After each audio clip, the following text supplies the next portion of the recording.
welcome to No Movies in Hell. I'm LaClaw Scott, and today we are reviewing Bardo, a Netflix exclusive, or in a Netflix original by Alejandro Inarritu.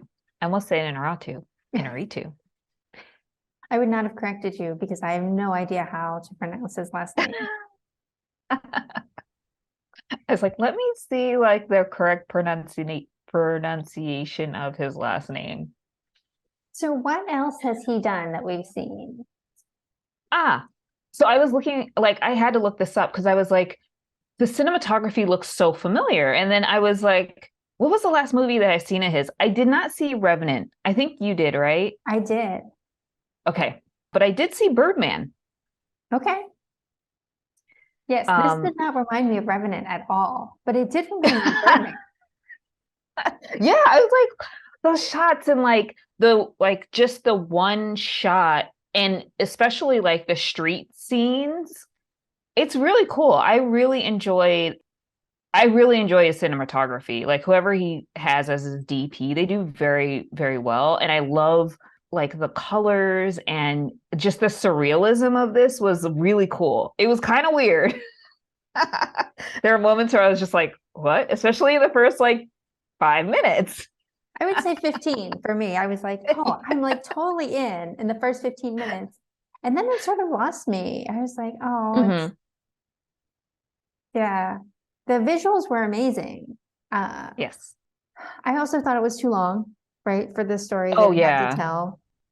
The best parts were the beginning and the end, right? The very first 15 minutes and then the party at the end. Yep. But yeah, I the rest of it I could have left behind.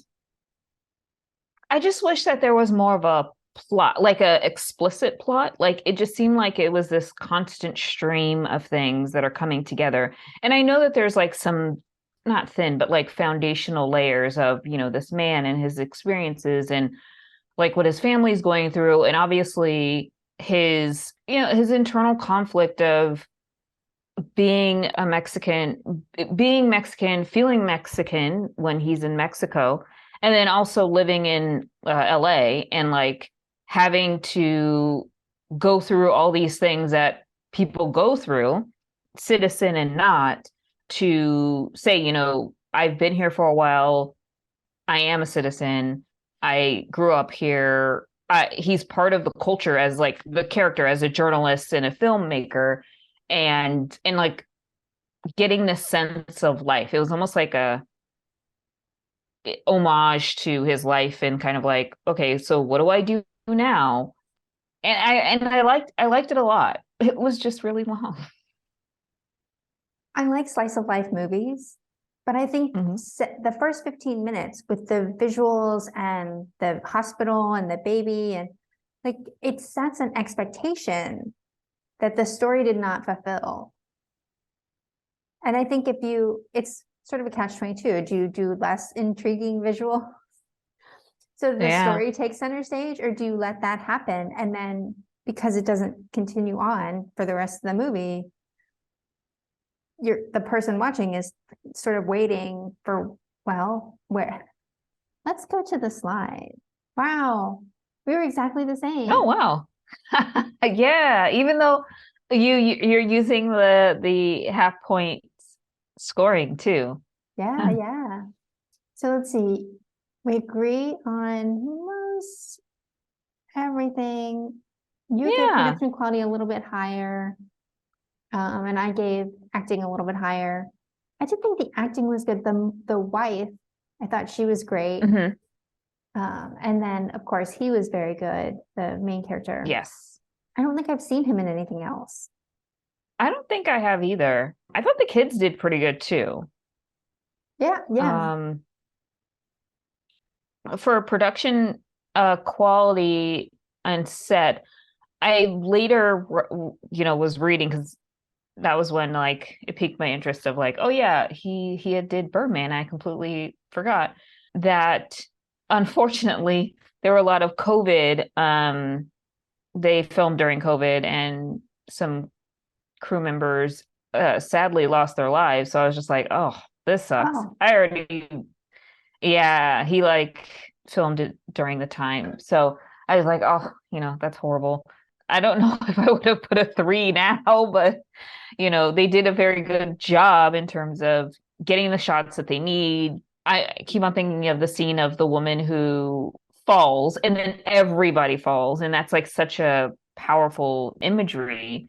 But I was just like, oh, well, no one should have to go through that, especially during this time of a pandemic, to push to get like something like this made. I was a little taken aback. I didn't realize that. Now, this is up for an Oscar this year. So actually, that I was kind of surprised. I mean, there are definitely things that are interesting about it. But when you look at everything else that's nominated in that category, it was surprising that this made it in and other things didn't.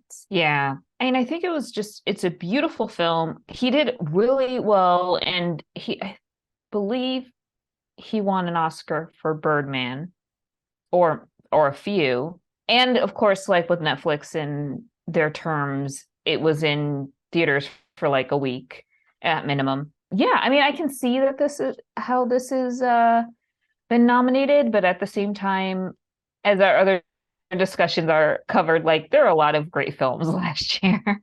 Yeah, for sure. Do you have anything to plug in this episode?